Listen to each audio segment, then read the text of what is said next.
I had to take a moment to answer the door. Anyway, so 2014, I hit the rock bottom, and I hit the rock bottom as a result of me not making a lot of smart decisions and my ego getting in the way. My ego was so big that I just thought, man, I had all the answers. I could figure all this out. And I was really hiding the truth from everyone. Thank God things worked out, but I had to really come to grips with a lot. So I was saying I was $80,000 in debt.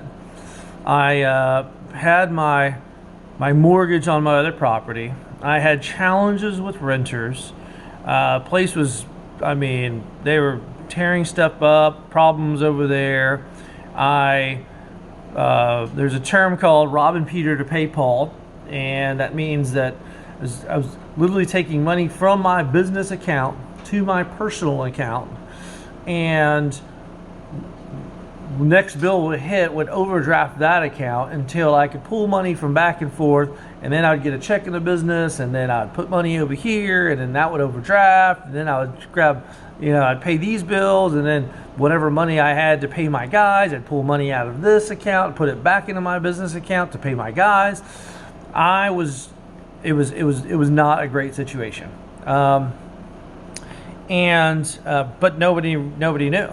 So that's why I was like, I can't go, guys. So that day, that weekend, I put out 3 whiteboards, and one of them listed all my finances, because I did not want to look at them. So I said, here's all my finances, here's all my credit card, here's how much money I owe, here's the car, the houses, here's every single little thing, line item out on a whiteboard. Then I literally wrote down on another whiteboard my business and where I was, and I said, okay, where's money coming from? What am I going to do? I now have a new company that I have to start, because I split up my company, and it's still my company. It was Core Multimedia Solutions, and it still operate under Core Multimedia Solutions as a DBA, but I have an LLC as Core MM Solutions. And I couldn't just quit because it was the only source of revenue that I had. But then I had to list out. I'm like, where am I coming from? Where am I going? How am I going to generate revenue? And then the last whiteboard I had was I wrote down my alternatives.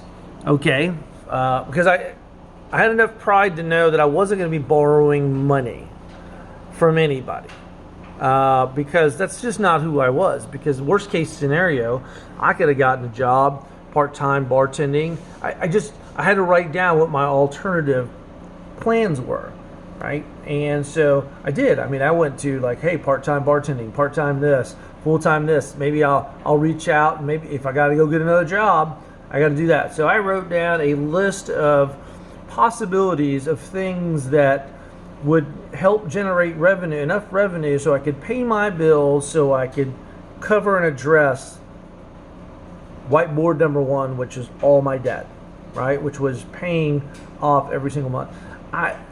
My debt just on credit cards alone, and then just bills, just to survive, was almost $8,000 a month, just to survive. And that wasn't like me going out to dinner, and that was literally paying some gas, going to some projects, and paying my bills. And I was going, how the hell am I going to make $8,000 a month when I don't even know when my next project is? So I laid all this out, and I did it for an entire weekend, and I sat and I prayed, and I made a deal with God, and I said, God, you got 30 days to, show me the way. Because in 30 days, if I don't make $8,000, I got to figure out something. So that was the first time that I really sat and looked at my life. I looked at the business. I looked at where money was going to come from. And it wasn't just this idea and concept. It wasn't this thing that I was doing. It was my reality. So fast forward 30 days later, I made my 8,000. Was able to pay some bills, and I was here, still in debt, still robbing Peter to pay Paul, but it started. And I tell you this personally, I did whatever it took. I said yes to every single project. I don't care if it was in Houston, if it was in Waxahachie. I don't care. I don't care what they were asking. We were doing projects that had nothing to do with AV. It was basically like, hey, can you go do this? And I would take me, one of my guys, Jack, and it was basically him and I. And then ultimately I brought in my buddy Lynn, and man, we just started doing it, right? But we were putting in weekends, weekdays, weeknights. It didn't matter. I was working as many hours as I could, doing whatever it took, wherever it was, to actually make that happen.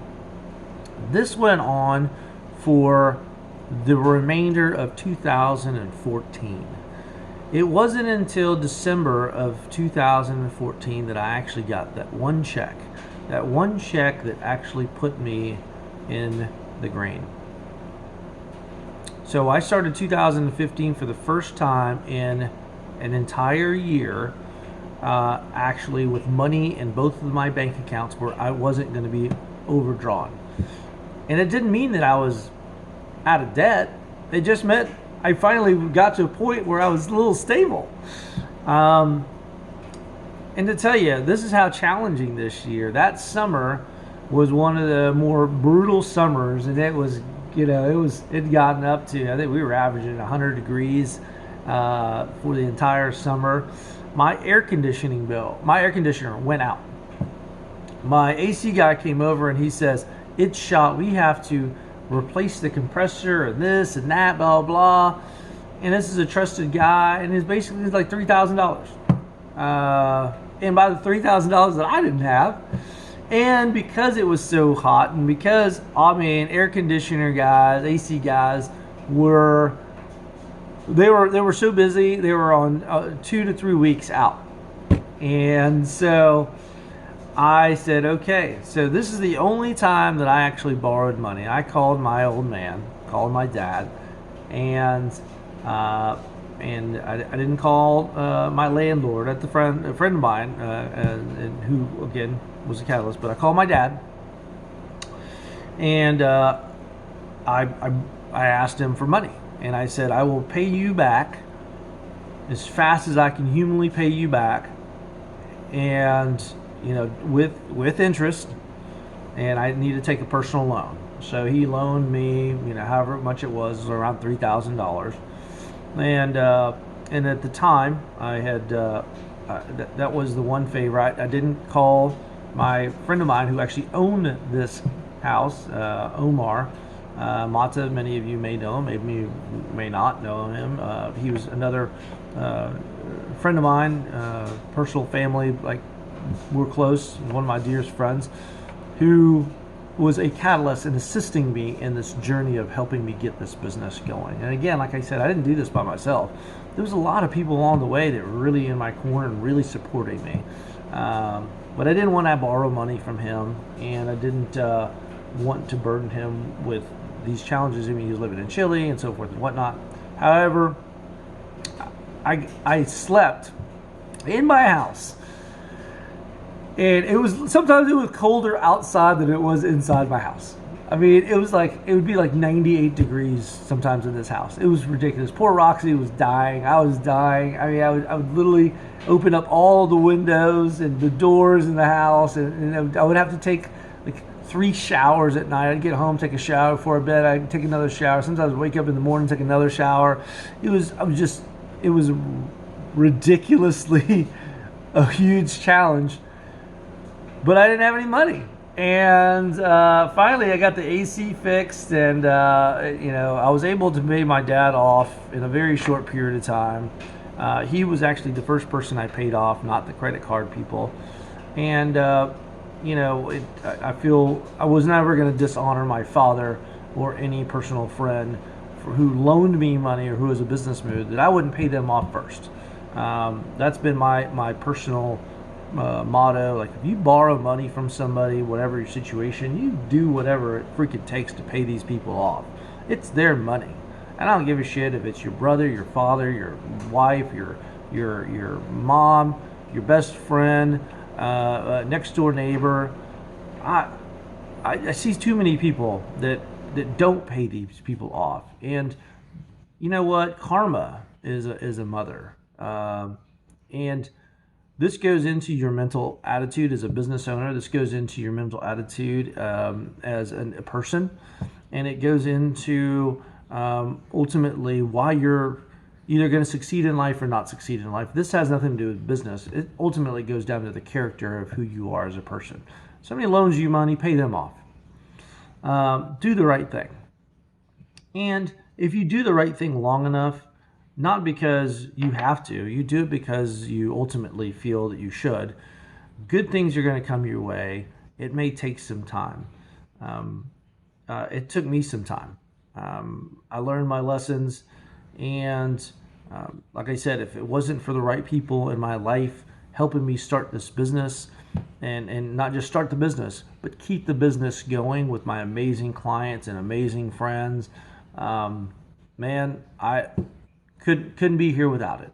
And one of my big goals was to start a business, and this was one of my goals, build it, go through all the hardships, so I could sit here on a video and work with individuals, young, old, doesn't really matter, and help guide them into starting and creating a business.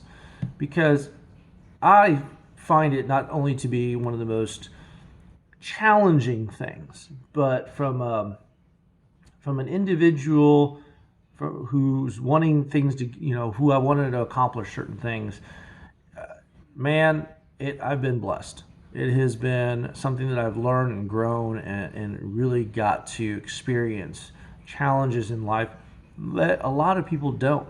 And so if I come across sometimes when I'm speaking to folks, or even in this video, where I don't really feel sorry for people, it's because why? Why should I feel that bad for a lot of people when I know what it's like to struggle? When I went through the shit, when I was working 80, 90, 100 hours a week, when nobody was, when my friends were all going out and drinking and people were traveling, and I was going through all of that and challenged to make the best out of the situation, and I did it with the help of a lot of people, with the support of a lot of people, but ultimately I took one handout from my father and I paid him off fast and furious. And I also put my own self in a really, really, really, really, really bad situation because I didn't plan. My ego and my attitude was like, oh, I'll figure it out. I got it. Until shit hit the fan. And I don't know where you stand. Maybe your ego's in the way. Maybe you don't have an ego. I don't know. But I did. I had a really huge ego, and God and business has really, really taught me to count my blessings, to really start planning, but also to acknowledge exactly where I'm at. And I'm going to finish this off by this. This isn't about just starting a business. It's not just about creating that next step for yourself. It's know where you stand. Assume 100% accountability. Stop blaming the government. Stop blaming your teachers. Stop blaming your husbands or wives or kids. Man, if you dug a hole, guess what? You dug the hole. If you made bad choices, then you made bad choices. Nobody forced you to do anything. Most people don't have a gun put to their head and said, you got to do this or you don't have to do something. So I'll finish it one more thing. On COVID, man, we are all experiencing a crazy time. And I really hope that instead of looking at this as the worst time of your life, why don't you look at this as the most opportunistic time of your life? We as a society are doing things that we've never ever imagined that we would be doing Zoom calls with our friends, and and sitting and getting drunk on a patio on a video call. We have the technology now to do whatever and whenever. It really is up to you. And I hope that you choose. I really hope that you choose the best for yourself and your family and stop making excuses. Yes, it's been a challenging year, not just for myself, but for a lot of people in many different ways.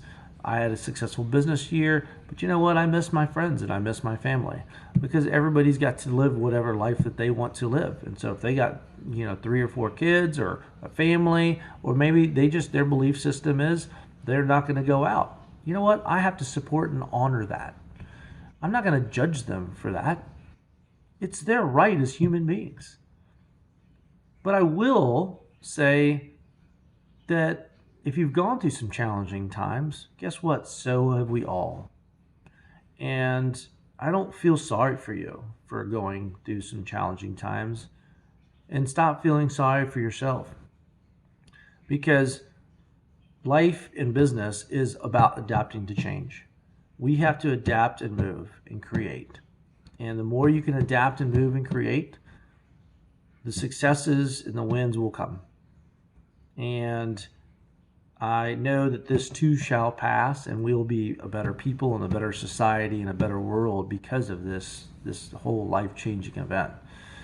I'll be praying for you and your families and wishing you guys a blessed and happy 2001 year. I know prosperity is coming your way if you so choose to accept it and seek it out.